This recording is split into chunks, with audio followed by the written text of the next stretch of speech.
لسه النتيجة تعادل بدون اهداف.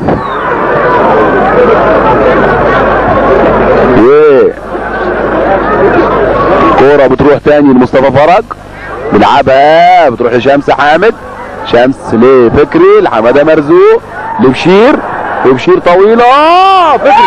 اوه جول، اوه جول، اوه جول، جول جول جول جول جول جول جول جول جول جول درويش، جول جول مش معقولة يا بشير عبد الصمد بيجيب الجول الاولاني.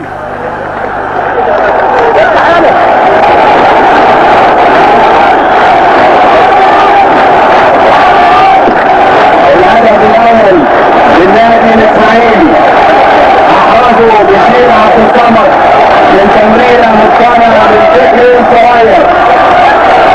محمد صلاح ابو كيس اللي جاب الجول. محمد صلاح ابو كيس